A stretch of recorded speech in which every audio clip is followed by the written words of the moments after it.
Chilling tales for dark nights.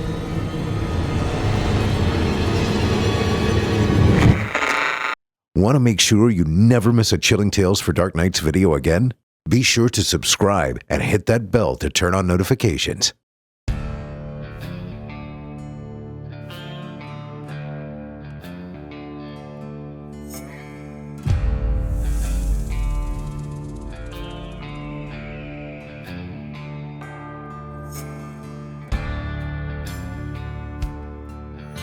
Welcome, friend. It's that time again, isn't it? You remember what we all used to do on Friday nights?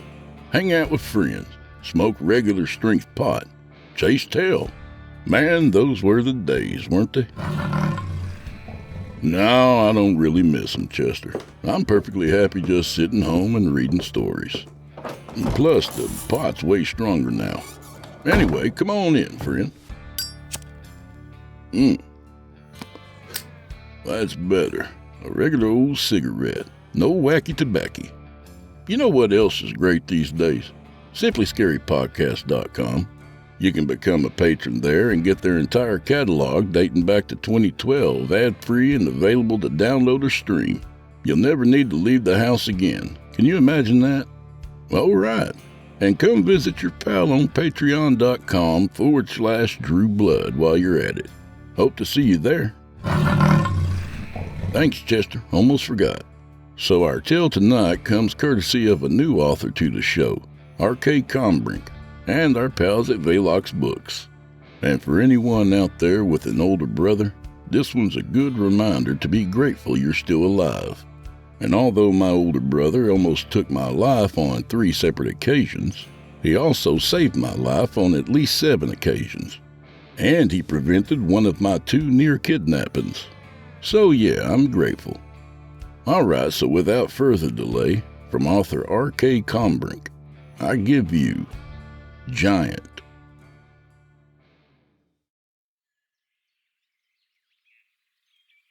While he waited for Kevin, Ricky read the poster tacked to the telephone pole across the street.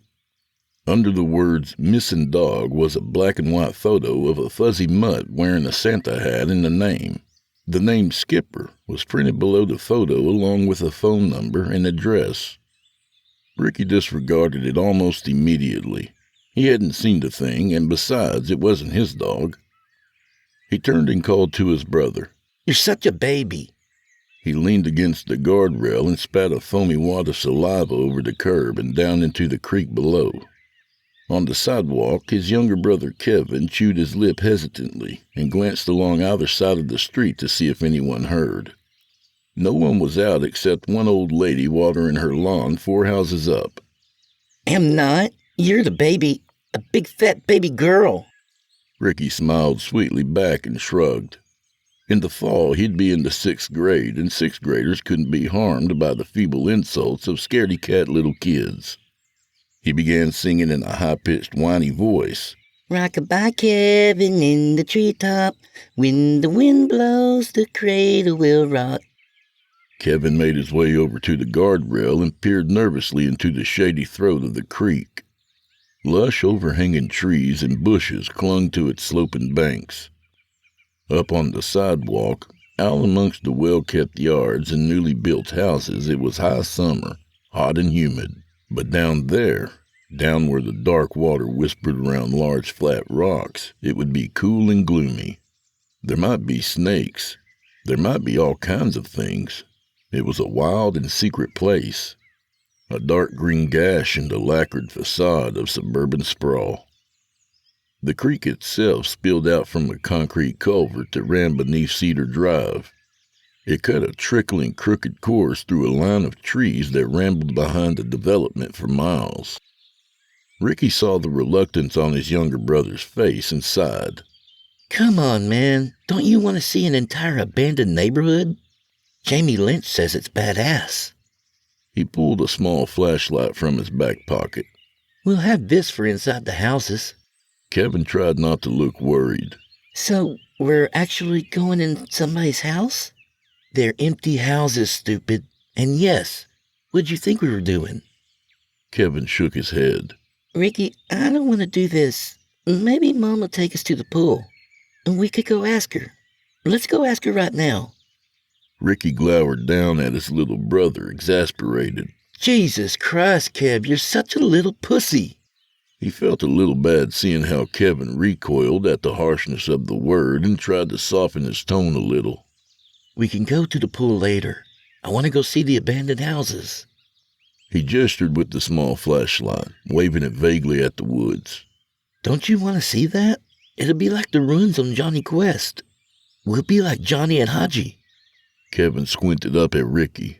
Well, who's going to be Johnny and who's going to be Haji? Ricky rolled his eyes and grunted.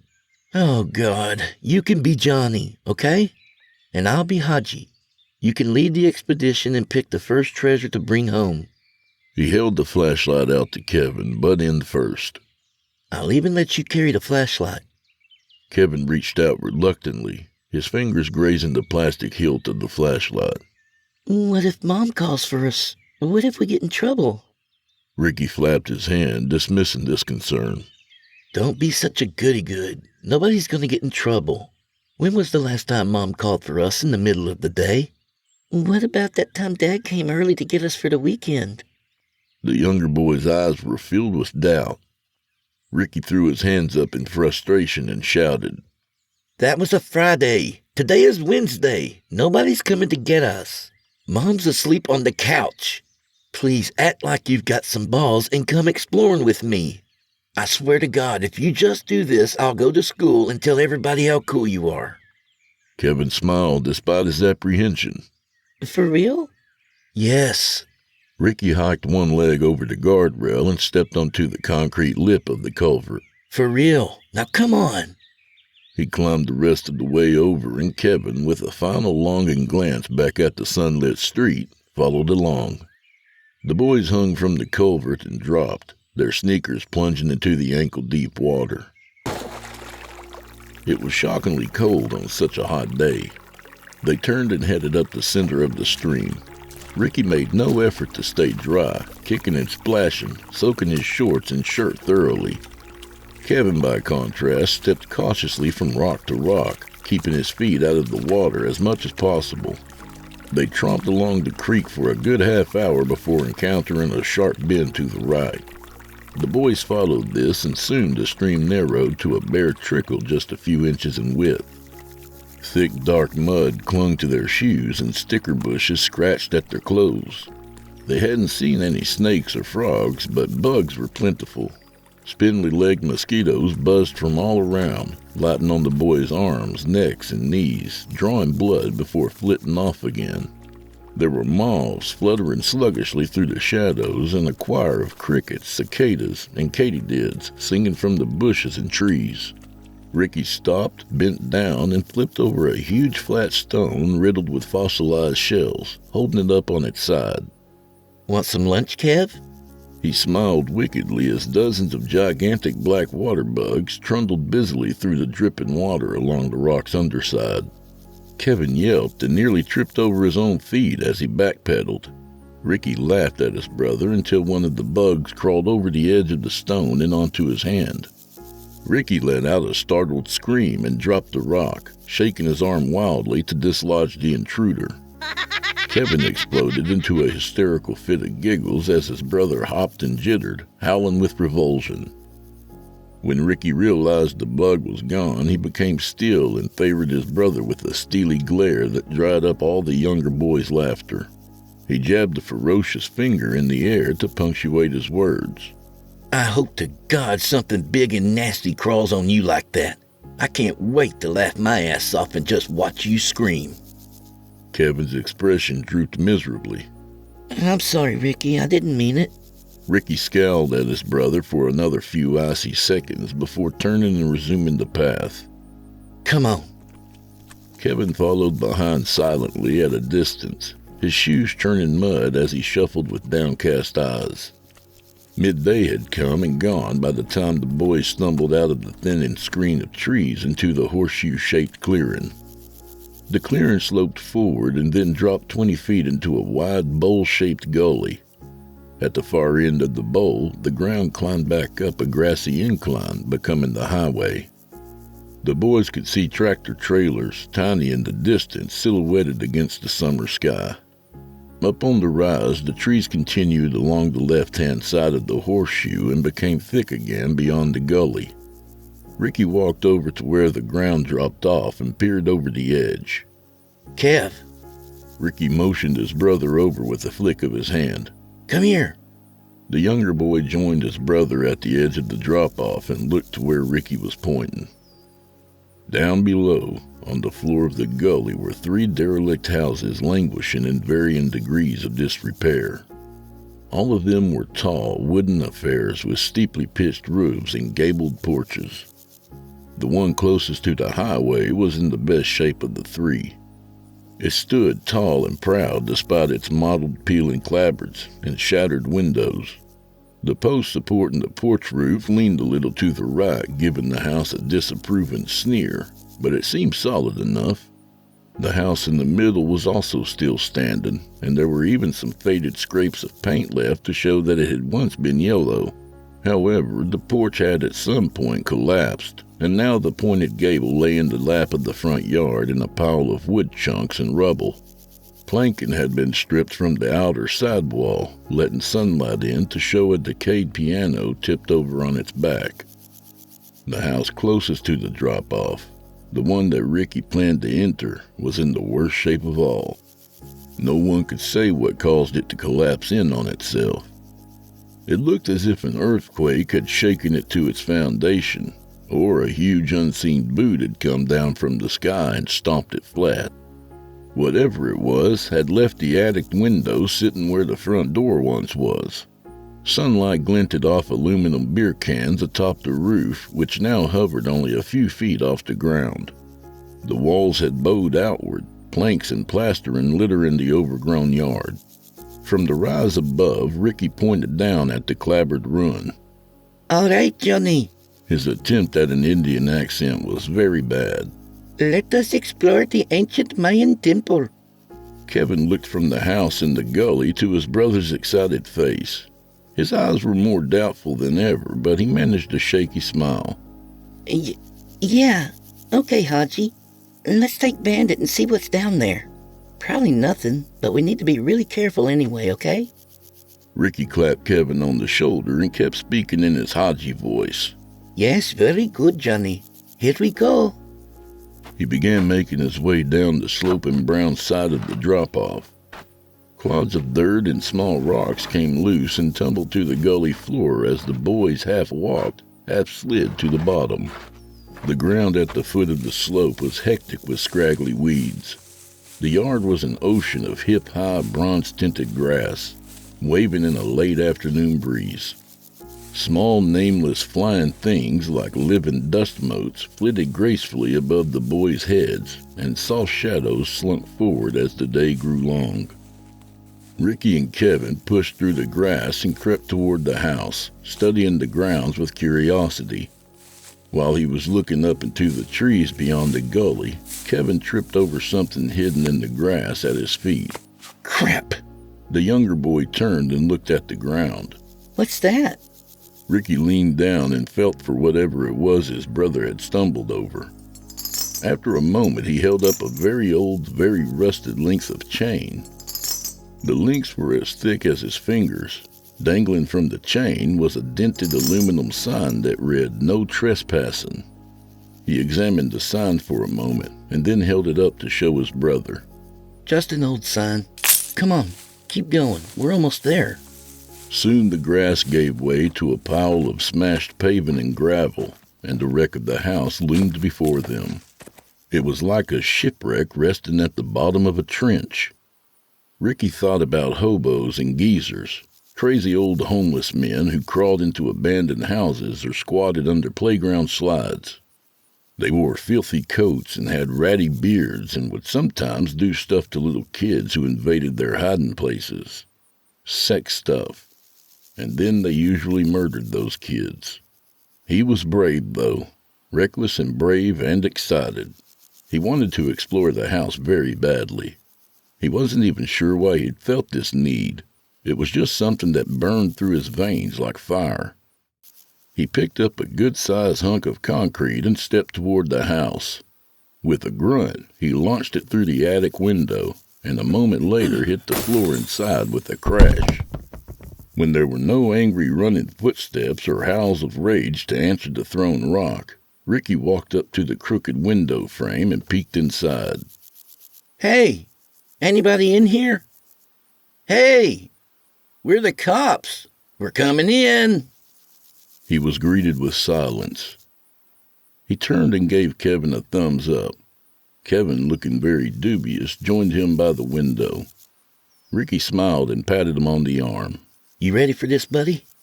Kevin managed an unconvincing smile and lied. Yep, sure am. All right, then. Here we go. Ricky reached in and grasped the sides of the old window frame, heedless of the errant nails and bits of glass. He dragged himself upward and disappeared into the dark. A moment later, he leaned out of the window and reached down to help his little brother up. Kevin took Ricky's hands and was dragged over the sill into the musty shadows of the house. The boy stood and looked around the room. Splintered furniture, filthy blankets, and old magazines lay scattered about the room, covered with a thick fall of dust and cobwebs. At the far end was a trap door that led from the attic to the second floor, which now lay toppled into the basement somewhere below. That's where Ricky wanted to go poking around. Kevin pulled the flashlight from his pocket and turned it on. Its beam looked very small and weak. Ricky, what if there's things down there? You know, bugs, spiders, snakes, that kind of stuff. Ricky turned to his brother, the flashlight throwing his face into ghoulish relief. Kev, don't worry. There's nothing in here. We would have scared it out when I threw that rock in and yelled. Don't worry. There's nothing in here but us. He strode over to the trap door, kicking detritus out of his way.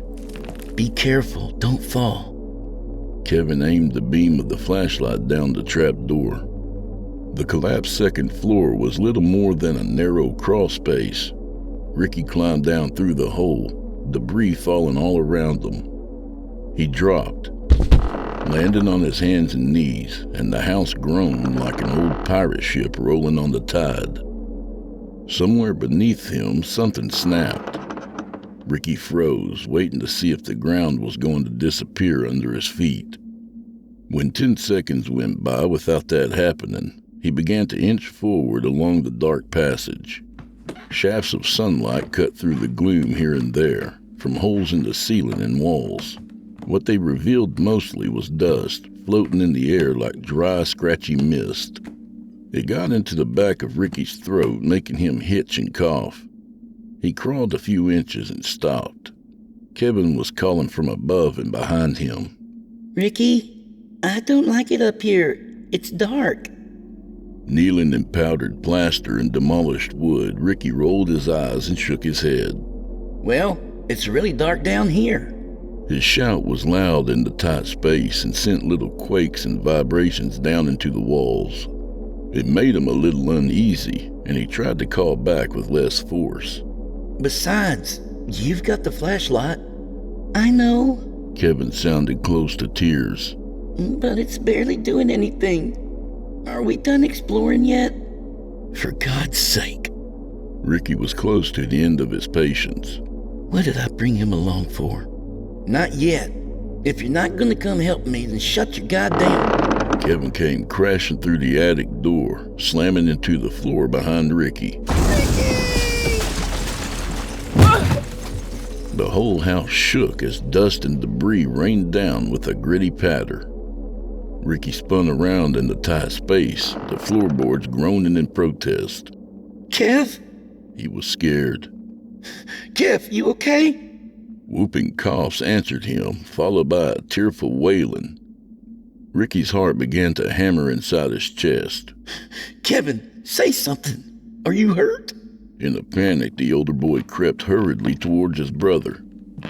Kevin sniffled, wiping his nose with the back of his hand. I'm okay. He was lying on his back with his knees drawn up to his thin chest.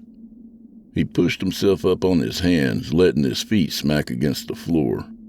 Immediately, there was a sick wooden ripping sound and a hollow crack. The younger boy dipped an inch or two, and his face went slack with terror. Ricky? Ricky felt a horrible chill spread through his body. Oh no, He thought, oh please no, oh shit no. Kevin, I'm being deadly serious now. Do not move. Kevin began to whine and tremble. His voice was choked with mountain alarm. Why? Am I gonna fall? He started squirming and the cracking in the floor became louder. Ricky tried to calm his voice to keep from scaring his brother. You're not going to fall, buddy, but you gotta sit still. Instead of calm, the words came out clipped as if Ricky were angry. Kevin began to cry harder. I'm sorry. I'm trying not to move. It's okay, buddy. It's okay. It's okay. Ricky kept repeating the phrase as he scooted forward, hoping the words would swallow up Kevin's hysteria. The wood beneath them creaked and shifted, and there was a loud pop like an air rifle being fired. The brothers both froze, their wide eyes locked. Ricky? Before anything more could be said,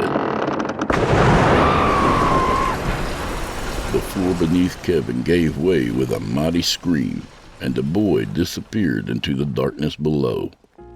Ricky slid forward and howled, a mixture of fear and grief exploding inside him. Kevin, no! He peered over the lip of the hole despite the way the floor beneath him sagged. A moment later, he heard the clatter of wood hitting somewhere far below. It was oddly muffled, as if the ground below was carpeted. He waited to hear the sickening thud of Kevin's body hitting, but it never came. A moment later, the younger boy's voice, hollow into huge space and full of dismay, came floating up through the gloom. Ricky? Ricky's pulse quickened. Kevin? He strained to pick out his brother's shape in the shadows. He squinted, and there, about 7 or 8 feet below the hole, were 2 white spots with another sliver of white between them. Kevin's hands and forehead. He had managed to catch on the edge of an old floorboard that hung out above the basement and was now dangling there. Holy shit, you didn't fall. Kevin grunted. Yes, I did. I know, dummy. I mean, you didn't fall all the way.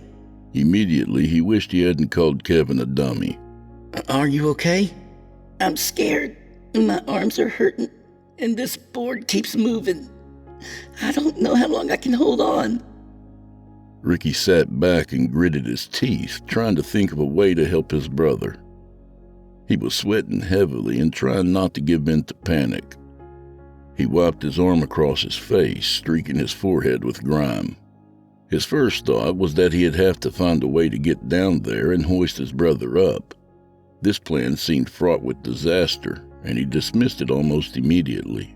He couldn't see the surface he'd be dropping to or how far down it was.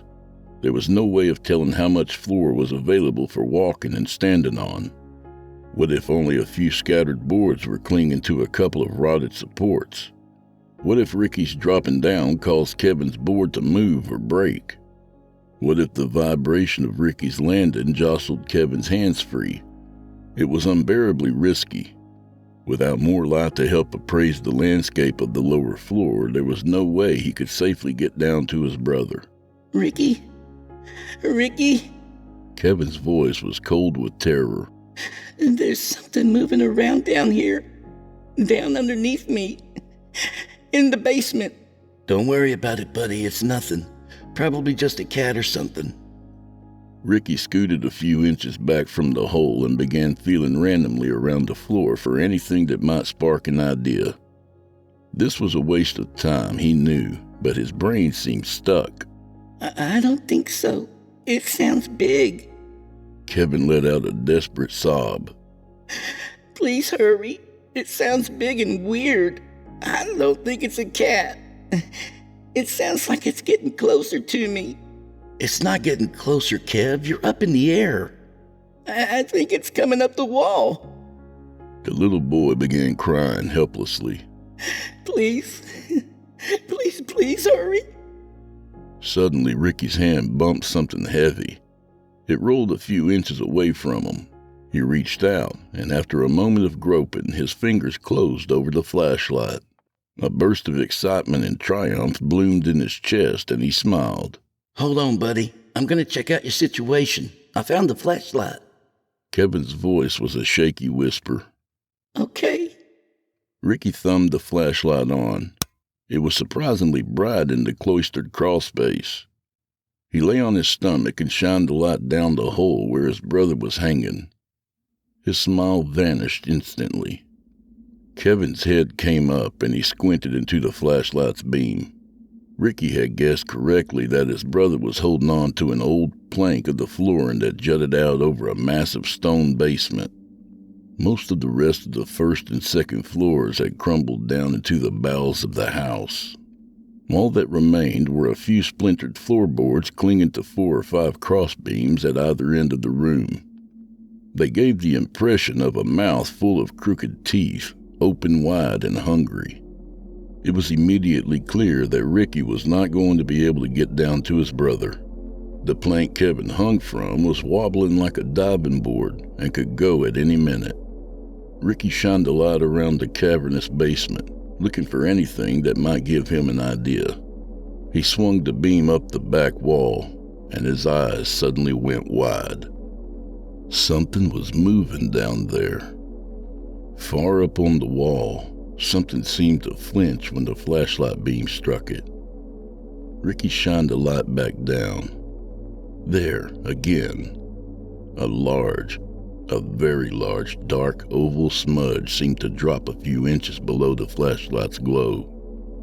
A lump formed in Ricky's throat. Whatever that was could certainly not be whatever it appeared to be. Not the thing that Ricky's eyes were trying to convince his brain it was. That's not possible. Sweat dripped from his hairline into his eyes. Not in real life. He moved the light down and the thing moved again. This time to the side, but Ricky tracked it with the flashlight beam. It was too big to be spot-lit entirely by the tiny pinprick of light. It seemed to be the size of a truck tire, but it was hard to tell from that distance in the dark. It's moving again, Kevin squealed. I can't hold on. Hold on, Kevin. Just don't move or talk or anything. I'm figuring this out. An overwhelming fear settled into Ricky's arms and legs and numbed his brain. He leaned forward and stared down at the floor of the basement. As the flashlight beam played across the nameless debris at the bottom of the chasm, Ricky began to realize that some of what he had thought was plaster dust actually seemed to be thick garlands of dusty cobwebs. He scanned the floor with the light and yelped suddenly at something that had been revealed. Ah! In the corner near a pile of flooring was a horribly familiar shape that seemed to be wrapped up in tattered bandages like a mummy. What is it? Why'd you scream like that? Kevin sounded breathless. Nothing, buddy. Don't worry about it. Tears squeezed from the corners of Ricky's eyes. What am I gonna do? What had begun as a pleasant afternoon lark had turned into a horror movie. Kevin called out again. Can you find some rope or something? I'm starting to slip. Rope. He didn't know where there was rope, but Ricky did know where there was something similar. He sprung to his feet and reached into the attic door to pull himself up. Kevin, hold on a little longer. I'm going to get that chain from outside. Kevin's cry was fierce. No! Please don't leave me alone in here. I think that thing is a rat. Ricky didn't think it was a rat. Not a normal one anyway, but kept that thought to himself. I have to go outside to get that chain. I'll be right back in. Now quit screaming or you're gonna fall down there. Kevin's voice trembled. Okay, but hurry up. Ricky had hauled himself into the attic before his brother said okay. He sprinted across the floor to the window and quickly squirmed out, dropping to the ground. The sun, which had been shining brightly when the boys went into the house, was now hidden behind a screen of long, colorless clouds. The little gully was filled with shadows and the air had cooled. Ricky thought there was probably going to be a thunderstorm before too long. He shot across the yard and into the long grass, kicking his feet, trying to find the chain. Now that he was outside, it felt like time had sped up drastically. Every moment he was sure was the moment that his brother's fingers were slipping off the end of the plank, dropping him into the basement with, well, Ricky didn't want to think about that. His breath was coming fast, and he began whipping grass aside, bent at the waist, trying to find a chain. He found it less than a minute after bursting through the window, but to Ricky it felt closer to 10. He grabbed the chain and began reeling in the rusty links, wrapping them around his forearm. He had no idea how long it was and hadn't even considered that it might not be enough to reach Kevin. It felt like minutes were flying by, spinning out riotously and escaping with all hope of saving his little brother. That's when Ricky heard a sound from within the house. It was very faint but unmistakable. His brother was screaming, and if Ricky could hear it out here, then it meant Kevin was really giving his little lungs a workout. He turned and ran for the house, letting the unwrapped part of the chain trail behind him like a long gray ribbon. When he reached the window, he tossed in the section he had managed to gather up, hearing it clink to the floor as it unwound inside the attic. He leapt up at the sill, nearly banging his head on the topmost part of the frame. As he sailed back into the murky attic, his brother's screams came at him in waves of increasing volume. Ricky rolled on his side and realized that Kevin was screaming words. After a moment, he understood what Kevin was saying, and his blood ran cold. Get away! Get away! Ricky, hurry up! It's huge! I'm coming, buddy! Hang on!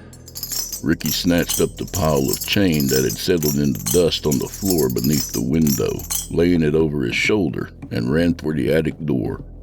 He was a step away from dropping down through the hole in the floor when the length of chain that still hung outside the window caught and jerked him right off his feet. He landed hard on his butt and the air whooshed out of him. The house shivered and creaked. Ricky sat there dazed and shook his head.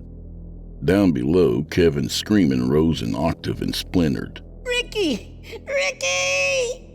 Ricky climbed to his feet, a little unsteady but unharmed, and looked back to where the chain had snagged over the windowsill. He ran over and lifted the rusted links and began hauling in the rest. It was the no trespassing sign. It had bounded up on the outside and gotten stuck under a piece of clapboard. Ricky shook it violently, suddenly furious at its audacity, and hissed at it through clenched teeth. Oh, you piece of shit! He yanked more chain, pulling it through the gravel at the base of the house, and finally, after a few moments, managed to get the rest of it through the window. All the while, Kevin's impossibly high-pitched shrieks sailed up from the darkness, rattling in Ricky's ears and heart. The older boy, now free of snags, rushed back to the attic door and slid to a sitting position. He was in a hurry, but would not make the mistake of dropping full tilt down the hole. If the floor collapsed, it would mean the end for both of them. He scooted to the edge of the opening and forced himself to climb carefully down. The seconds ticked by, and it felt like a long time before his feet touched wood. Once he was down in the truncated hallway, he tugged the chain in after him. Ricky picked up the flashlight from the floor where he had left it and shined it through the broken floor into the basement. He aimed the light at the back wall where the large moving shape had been, and the wall was bare. He shined the light along the basement floor. No sign of anything moving. His brother continued to scream, and his cries had melted into one long squealing wail. Kevin! Ricky shouted down, trying to cut through the caterwauling. Kev! Kevin either didn't hear or was too scared to pay attention. Time was fleeting. It already felt like an entire day had passed since the younger boy went through the floor. Ricky couldn't waste another moment. He opened his mouth and shouted as loudly as he could. Kevin, shut your fucking mouth and listen! Almost immediately, the screaming dried up to a trickle of tearful whimpering. Ricky very rarely used the F word in front of Kevin because the younger boy always tattled. Hearing it now had shocked him quiet. A lunatic giggle tried to worm its way up Ricky's throat, and he swallowed it down with a grimace. If they got out of this alive, he was going to use the F word every day from here on out. He continued in a much less aggressive tone. Kevin, can you hear me? Yes. There was a lot of panic in that quivering word. Where is it? Ricky did not need to explain what he meant. A horrible keening sound came from his brother. Oh, it's up under the floor where I'm at. It's right in front of me. Ricky, it's huge. His voice was beginning to rise again in volume and pitch. It's upside down and looking at me. Ricky, God! He broke into a sob and then somehow managed to get a hold of himself. It's a few feet away. I've never seen one this big. Ricky's heart was thudding, and adrenaline shot through his veins like rocket fuel. He lay on his stomach, his arms and head positioned over the hole. He began threading the chain down to Kevin. Is it moving? Ricky saw Kevin duck his head below the level of the floorboard and quickly looked back up. No, it's just looking at me. Ricky nodded to himself. All right, look, I'm lowering this chain down to you. When it gets down in front of your face, you're gonna have to let go of the board with one hand and grab onto it. Quick, and hold tight, okay? But I'll fall. Ricky continued to lower the chain. It was swinging and bumping against the planking now. You're going to fall if you don't do this. Plus, how long do you think that thing is going to just sit there and watch? Kevin sounded doubtful but resigned. Okay, you're right. I know. Ricky took the pile of chain that was next to him and shoved it under his body, hoping his weight would help keep it from unspooling when Kevin grabbed on. He wasn't entirely sure this would work, but there was no other option. You see it? Yep. Okay. Want to do the count of 3? Kevin's voice was choked with fresh tears. Yeah, that sounds good. Okay. Ricky could feel his heart pounding against the floor. Here we go. When you grab it, try to stick your fingers through the links to hold on better. His throat worked and slow tears spilled down his dirty cheeks. 1. I love you, Ricky. I'm sorry. Ricky sniffed and his chest hitched. 2. I love you too, buddy. Don't worry about it. He took a deep breath and tightened his grip on the chain. He closed his eyes and said a very quick prayer in his head. God, please don't let this go wrong. He took one more deep breath and shouted, 3! Several things happened at once. Kevin let forth a hoarse shout like some ancient barbarian charging into battle. At nearly the same instant, the chain pulled taut in Ricky's hands and slipped forward alarmingly and began swinging. Kevin's full weight, slight though it was, dragged Ricky and the chain further over the hole in the floor as he let go of the plank. There was a vertiginous moment when Ricky thought Kevin wasn't going to be able to hold on. He could see him down there hanging on with one hand while the other one groped at the jutting floorboard. Then he had both tiny white hands and both legs wrapped around the chain. The strain on Ricky's arms was intense, but it wasn't as bad as he had expected. He felt like a superhero, as if he could pull a full-grown man up to his level. He let out a triumphant laugh. I got you! Kev, we did it! I got you, man! A beautiful smile spread across his face. Then Kevin screamed. Something long and black and tapered had snaked around the lip of the floor down there and was pawing at Kevin's legs. Another appeared and and yet a fourth, all poking and prodding at the younger boy with fluid yet somehow mechanical movements from beneath the floorboards. Ricky watched helplessly, horrified but fascinated. He couldn't believe what he was seeing. Kevin's eyes shined in the gloom, wide and scared. Pull me up! It's coming, Ricky! It's coming! The chain began to bounce and swing, making it hard for Ricky to keep the slack beneath his body. He slipped one forearm under the chain and began scooting backward on his stomach. The flaking, rusty links pressed painfully into his skin, making him wince. He gave another mighty heave and was rewarded with a few more inches ratcheting over the lip of the hole. He knew that if he didn't sit up to gain some leverage, he was never going to get his brother out. He focused his strength on his tormented arms and began rising, first to his elbows and then slowly to his knees, till he was on all fours. The pressure from the chain had grown immense, as if there were a 2-ton boulder at the end of it instead of a 50-pound child. As he worked his way to a sitting position, his brother's frightened shrieks continued to reverberate through the ruined house. It's coming up, Ricky! Hurry! Oh God, it's climbing up after me! Ricky didn't waste any energy trying to respond. He just kept tugging at the chain, straining and sweating, as he finally managed to sit up and plant his rear on the dusty floor. He took 2 or 3 gasping breaths and then really settled into dragging Kevin up. Now, instead of only a couple of inches at a time, Ricky was able to gain 5 or 6 with every pull. He leaned back against the weight of his brother on the chain and braced himself against the floor with his feet splayed. The muscles in his arms felt like they were going to pop free right off his bones. Despite this, he began to pull faster, knowing that each link that snapped back into the crawl space brought him closer to getting Kevin back.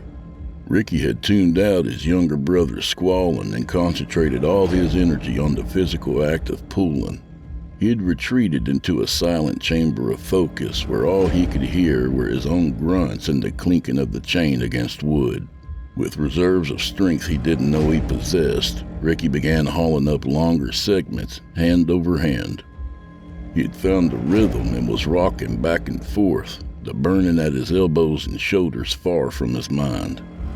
It was almost anticlimactic when Kevin's hand, waving madly at the end of his skinny wrist, popped up through the hole in the floor, grasping madly for the sides.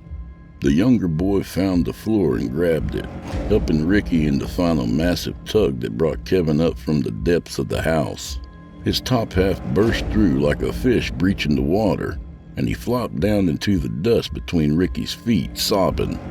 With a startling crash, the world and all its cacophonous racket slammed back into Ricky's head, shoving him out of his reverie. He let the chain fall from his raw, bleeding hands and grimaced as his arms began cramping up. He wanted to lay back and close his eyes for a while, but the floor was bending and creaking beneath their combined weight. He knew they needed to get back up to the attic. Kevin, hey, I got you, man. Kevin had his face buried in his arms, crying and moaning. He didn't answer. Kev, come on. You gotta get up so we can get out of here. You want to get out of here, don't you? When his brother still didn't respond, Ricky's frayed nerves snapped and he hissed with fury. You get your ass up off that floor. You hear me? Kevin finally choked back his tears and raised his head. His face was streaked and filthy, his hair matted with sweat. He looked small and frail, like a cat rescued from a well. I'm sorry. I'm just scared. I'm sorry. Please don't be mad. Ricky cut off Kevin's apology with a wave of his hand. Shut up. Don't worry about it. Let's just get out of here before this floor drops us both down there. What about the giant? I said shut up. We're getting out. Ricky had decided that probably in their panic, he and Kevin had imagined something climbing around on the wall down there. He doubted they had seen anything at all. The silk-enshrouded mummy and the other odd shapes were just old garbage covered in dust. It didn't matter anyway, they were leaving. Ricky helped Kevin carefully to his feet and hefted the smaller boy up through the attic door by his underarms. As Kevin's feet left the ground, the floor beneath them bowed ominously downward. Hurry up. Ricky stood on tiptoe, waiting for his brother to finish pulling himself up into the attic. A moment later, Kevin clambered the rest of the way through the door, and Ricky followed, wincing at the pain in his shoulders and arms. Once they were on the much more solid floor of the attic, they both collapsed onto their backs, breathing heavily. Kevin's skinny sides heaved in and out under his rib cage, and Ricky's arms, hands, and legs shook and spasmed. A few seconds passed. Ricky sat up, leaning on his hands, and coughed. He looked over at Kevin, the smaller boy wheezing in the dust, and called out to him. Hey, you okay over there? Kevin lifted one arm into the air and gave a thumbs up. I'm all right. Thanks for saving me. Ricky sighed. Yeah, no problem. He cocked his head and frowned. Hey, you hear that? Kevin lifted his head off the floor and listened. After a moment, he nodded. Yeah, what is that? Before Ricky had a chance to wager a guess, 4 long, probing legs as thick around as Kevin's shin rose up through the attic doorway, clicking and clattering against the floor. Kevin screamed and was on his feet in an instant, backing away toward the window. Holy shit! Ricky's eyes popped wide open as he watched the thing crawl up into the attic only a few feet away from them. There was no denying it now. A massive spider, gray-black and hairy, yanked its flat abdomen up over the edge of the trap door. Its legs spread out around it in a 7-foot span.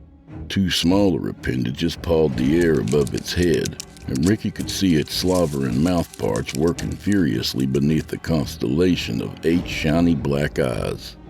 It made a strange hissing sound, like air escaping from a basketball, and it bounced lightly on the sharp tips of its feet as it faced the boys. Ricky began backing away, not hurrying but not moving slowly either. He heard Kevin scrambling up onto the windowsill and out of the house behind them and was glad. If anything happened in here, Ricky wouldn't want him to see it. Hopefully, he'd be climbing up the rise and out of the gully in a minute or so. The spider scuttled forward a few inches for every couple of steps Ricky took backward. It was surely capable of great speed, but it seemed hesitant. Maybe it's not used to being out of the basement, away from its web. Ricky could feel his pulse in his throat. The spider's quested footsteps reminded him of pencils being tapped against desks, and Ricky absurdly wished that he would survive to return to school in the fall. Suddenly, he felt his lower back collide with the windowsill. There was nowhere else to go. Ricky didn't know whether to turn his back on the huge, palpitating creature and hurry out head first, or try and climb out backwards and drop. If he dropped, he'd risk hitting his head on one of the large chunks of concrete that lay beneath the window. The spider was not pausing in its approach now. It continued towards Ricky with a hypnotizing slowness. It had closed most of the distance and was almost within grabbing distance. Screw it. I'm going out backward. He placed his palms against the sill and hoisted himself up and out the window in one fluid movement. There was a nauseating drop, and then he hit the ground. Gravel digging painfully into his back. Almost immediately, the spider was climbing out the window, its drowsing scrabbling replaced with wicked speed. It raced down the front of the collapsed gable, its long legs pistoning wildly. As Ricky dragged himself off the ground, he heard a voice calling out from the field behind him. Ricky, it's coming! Kevin was standing in the tall grass watching the scene unfold, mouth agape. Ricky sprinted through the broken terrain of the yard, listening to the typewriter sounds of the spider's legs as it gave chase. He knew that he could never hope to outrun it. He imagined how it would feel to have it sink its enormous fangs into the back of his neck, paralyzing him so that it could spin a gauzy suit of silk for him. Ricky closed his eyes and tried to put a little extra steam in his stride. Stay away from my brother! Kevin's voice rang out clear beneath the cloudy sky and echoed around the gully. Ricky opened his eyes in time to see a small piece of concrete leave his brother's hand. It sailed past Ricky and crashed into the ground behind them. It had missed its intended mark, but suddenly the furious scurrying sound stopped. Ricky risked a glance over his shoulder and saw the spider had stopped and risen up on its four back legs, its front legs undulating hideously in the air. He stopped and faced it, realizing the ground at his feet was littered with chunks of rock and concrete of all sizes. He picked up a large piece of flagon and whizzed it at the spider. His throw did not miss. It struck the creature hard between its third and fourth legs on the left side. It made an awful squealing sound and scrambled backward towards the house. Ricky picked up another piece of rock and threw it, catching the spider on the top of its head near its crown of eyes. It flattened to the ground for a moment, its legs jerking with confusion. Ricky backed up till he was standing next to Kevin in the field. From this distance, somehow the spider's size was even more impressive. It was as if their father's easy chair had grown legs and started walking around. It looked dizzy and stunned as it reversed across the yard. Kevin whispered beside him, "I've got 2 more rocks if it looks like it's gonna chase us again." Ricky nodded, his gaze utterly possessed by the gray-black monstrosity that was even now squeezing itself into a space beneath what used to be the porch. He could see it hunched in there, watching them. Where had it come from, he wondered. How did it get so big? And on the heels of that, was the mummy thing in the basement really a dead person? He found himself remembering the missing dog poster back in the neighborhood. He wondered how many posters this thing was responsible for. As the questions rolled around inside his head, thunder rumbled from somewhere beyond the rise. Ricky felt a drop of rain on his nose. It was going to storm soon. "Come on, Kevin. We need to get home." Kevin took Ricky's hand, and the older boy, usually disgusted at such gestures, let his hand be held. They backed away from the ruined house, never taking their eyes off the twitching black shape beneath the porch until they were halfway up the rise. As the brothers climbed out of the gully, it occurred to Ricky to wonder what sort of nightmares might be hiding in the other 2 houses down there. Strangely, he felt a wild urge, far back and deep down where his brain met up with his heart, to go back and explore them. Not today, though. He smiled to himself, putting his arm around Kevin's thin shoulders as the rain began to fall.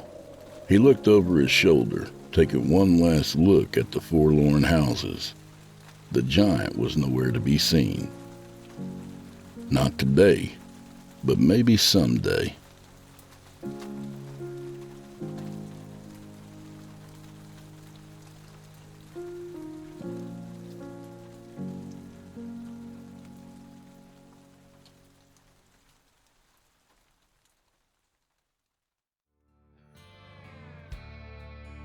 And that was Giant by R.K. Kombrinck. A good reminder that R.K.'s excellent collection, These Lonely Places, is available now from our friends at Velox Books. Check out the link in the show notes, or just head to veloxbooks.com, where you can find R.K. and plenty of other excellent authors you've heard of on this show. And if you're more of a listener than a reader, you can look for These Lonely Places on Audible within the month. A little about the author. R.K. Kombrinck is a writer and artist who lives in Cincinnati, Ohio, with his wife Elise and 2 sons, Colin and Cole. He's a founding cast member of the popular horror podcast Night of the Living podcast. He enjoys iced tea, unsweet, and genuinely believes in Sasquatch. Unsweet. Well, thanks, R.K., and a special thanks to Velox Books, publisher of High Octane Nightmare Fuel. Be sure to check out their website at veloxbooks.com for your next read. Unsweet iced tea. What the hell's the world coming to, Chester? And do old Drew Blood a favor, would you? Subscribe to his podcast wherever you do your listening and leave him a 5-star review and a kind word, even if you're listening on YouTube. He needs soldiers on all fronts to win this battle, and he appreciates it. To hear a premium ad-free edition of tonight's and all the other episodes, visit simplyscarypodcast.com today and click Patrons in the upper menu. You'll find yourself at chillintalesfordarknights.com, where you can become a patron for as little as $5 per month and get access to their entire audio archive, all ad-free and available to download or stream. Thank you for your time and for supporting our sponsors. When you support our sponsors, you support this show. If you happen to use Facebook, Twitter, Instagram, or YouTube, you can follow and subscribe to Chillin' Tales for Dark Nights there, where you'll get all the latest updates and new releases and have the chance to interact with them each and every week. Oh, and you can find Drew Blood on Facebook and Instagram, and sometimes Twitter. The Drew Blood's Dark Tales podcast is accepting submissions, friend. If you've got a story or two you'd like to be featured on the show, send it to drewbloodhorror@gmail.com. If selected, you'll get the full treatment, 10 bananas.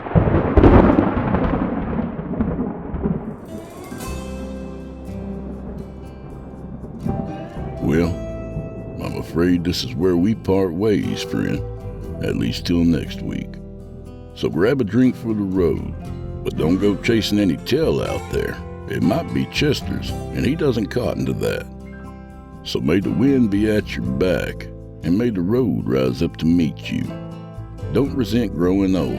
Many are denied that privilege, and there's still plenty of time to go fuck yourselves. Good night, y'all.